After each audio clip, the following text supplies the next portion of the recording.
Tom Mboya. Thomas Joseph Odhiambo Mboya, 5th August 1930 to 5th July 1969, was a Kenyan trade unionist, educator, Pan-Africanist, author, independence activist, and statesman. He was one of the founding fathers of the Republic of Kenya.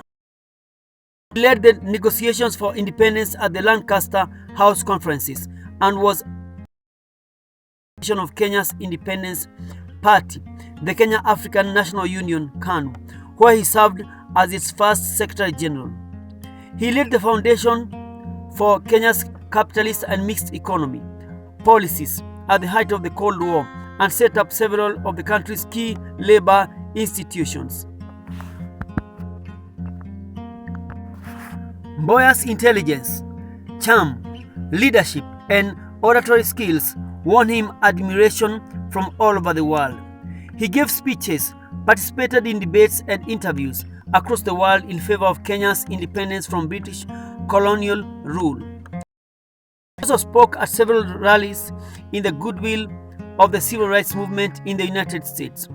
In 1958, at the age of 28, Mboya was elected conference chairman at the All-African People's Conference convened by Kwame Nkrumah of Ghana. He helped build the trade in Kenya, Uganda, and Tanzania, as well as across Africa. He also served as the Africa representative to the International Confederation of Free Trade Unions (IFTU). In 1959, Mboya called a conference in Lagos, Nigeria, to form the first All-Africa ICFTU labor organization. Mboya worked with both John F. Kennedy and Martin Luther King Jr. to create educational opportunities for African students, an effort that resulted in Kenya of the 1960s, enabling East African at American colleges. Notable beneficiaries of this airlift include Wangari Maathai. In 1960, Mboya was the first Kenyan to be featured at the front page cover of Time magazine in a painting by Bernard Safran. Early life. His parents, Leonidas Ndiege and Marcela Onyango, were from the Luo ethnic group of Kenya, both of whom were low-income sisal cutters working on the colonial farm of Sir William Northrop Macmillan at today's Juja Farm area. Thomas, or Tom, Joseph Odhiambo Mboya was born at this colonial sisal farm on 15th August 1930 near the town of Thika in what was called Highlands of Kenya. Mboya's father, Leonard Ndiege, was later promoted as an overseer and worked for 25 years. Eventually, Leonard and had 7 children, 5 sons and 2 daughters. When Mboya was 9 years old, his father sent him to a mission school in Kamba region. Education. Mboya was various Catholic.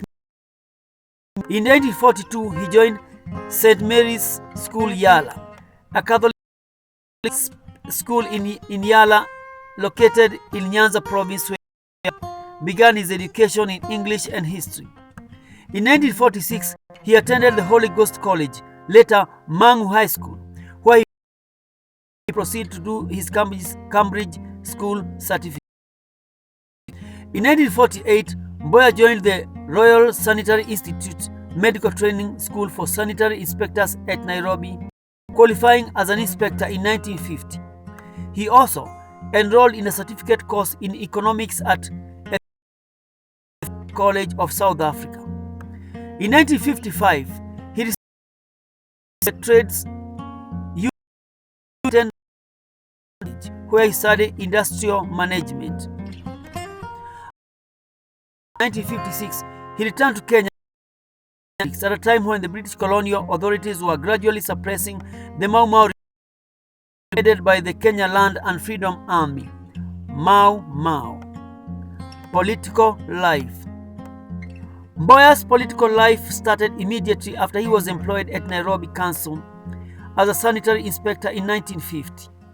During his stint, Mboya was elected as African Staff Association president and immediately embarked on molding the association into a trade union named the Kenya Local Government Workers Union.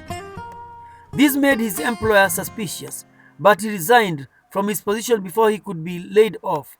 He was, however, able to continue working for the Kenya Labour Workers Union as Secretary General before embarking on his studies in Britain.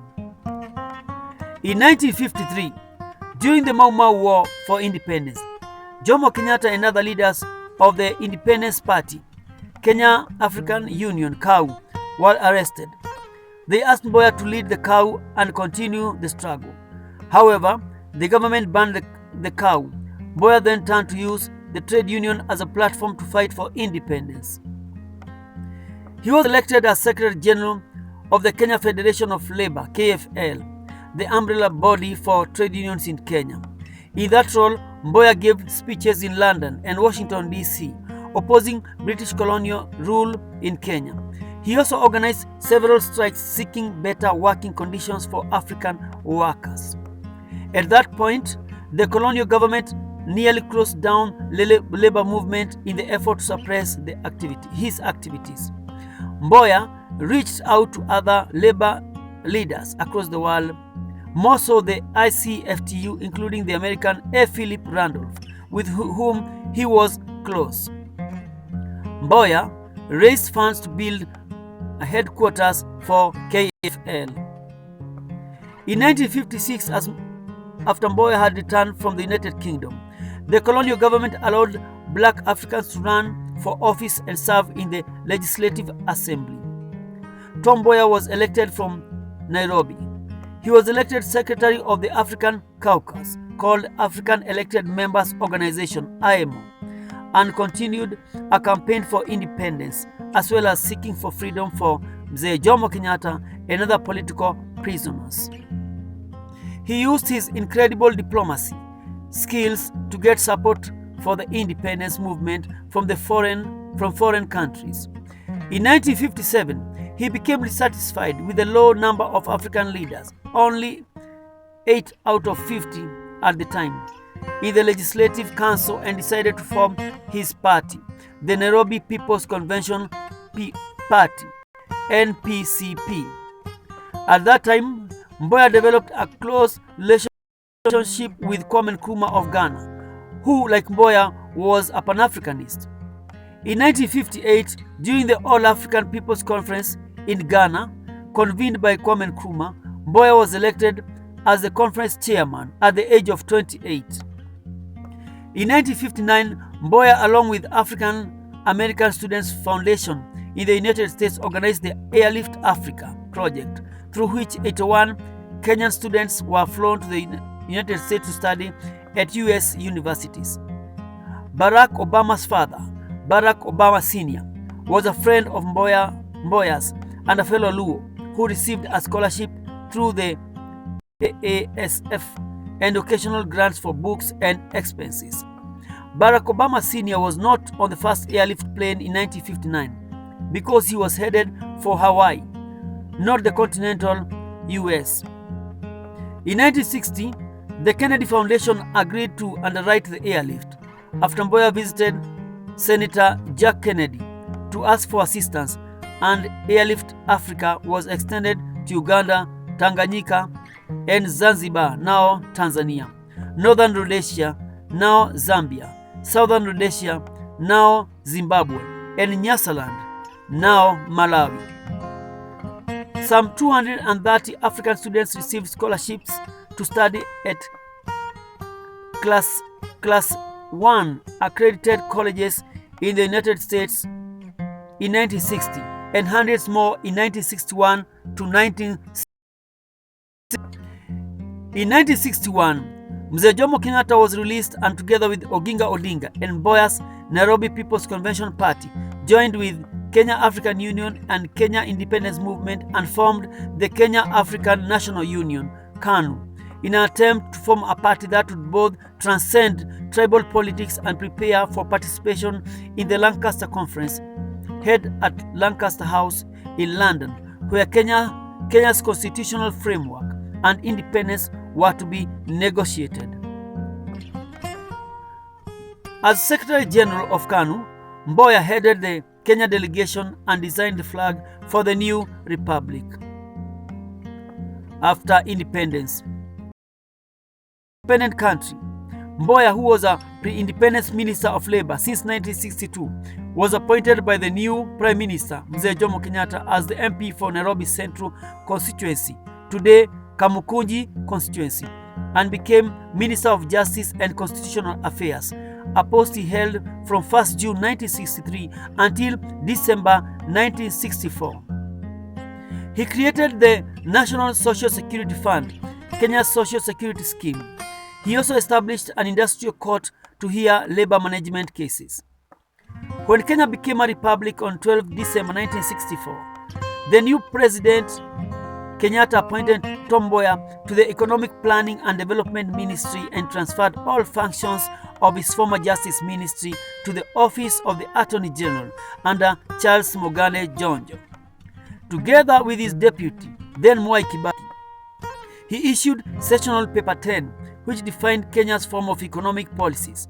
When it was debated and passed by Parliament in 1965, Mboya presented the Sessional Paper number 10 for debate in Parliament in April 1965, covering the period of 1964 to 1970 under the title African Socialism and its Application to Planning in Kenya.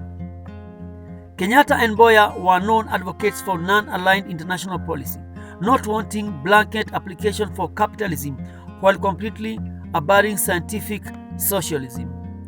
In 1966, Mboya was removed from the Economic Planning Ministry and Kibaki was appointed for the first time as full Minister for Commerce and Industry. Mboya's development plans at the Economic Planning Ministry were credited for Kenya's development rate of 7%, which was sustained during his tenure as the Planning Minister. Assassination. He retained the portfolio as Minister for Economic Planning and Development until his death at the age of 39, when he was gunned down on 5th July 1969 at Government Road, now Moi Avenue, Nairobi CBD, after visiting Chinese pharmacy. Nahashon Isaac Jenga Njoroge was convicted for the murder and later hanged. After his arrest, Njoroge asked, "Why don't you go after the big man?" Due to such statements, suspicions arose that Mboya's shooting was a political assassination. Outrage over his assassination led to riots of Kenya. President Jomo Kenyatta gave a eulogy at Mboya's Requiem Mass, saying of his colleague, "Kenya's independence would have been seriously compromised were it not for the courage and steadfastness of Tom Mboya."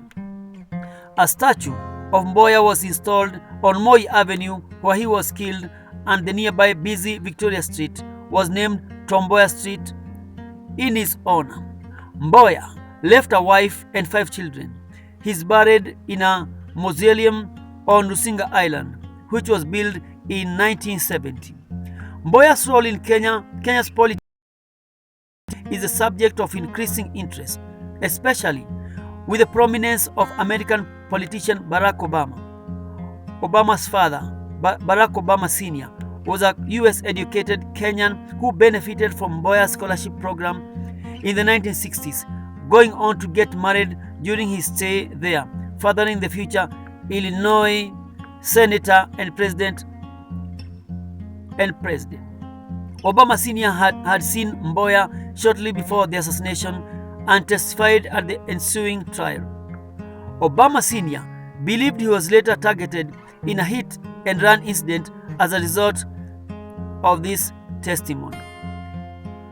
In 2023, JF Kennedy, who had known Mboya in his boyhood, publicly accused Daniel Arap Moi of Mboya's assassination.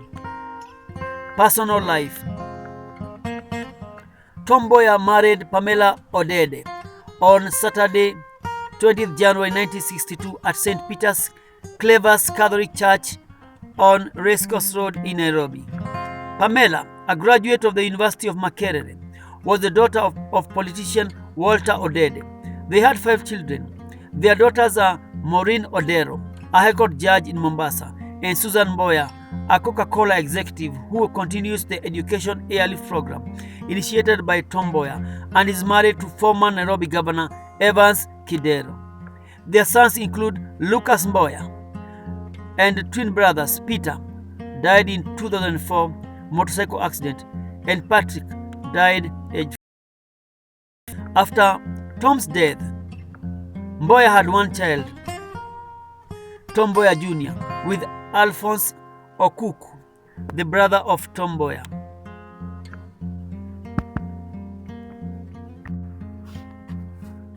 Pamela died of an illness in January 2009 while seeking treatment in South Africa.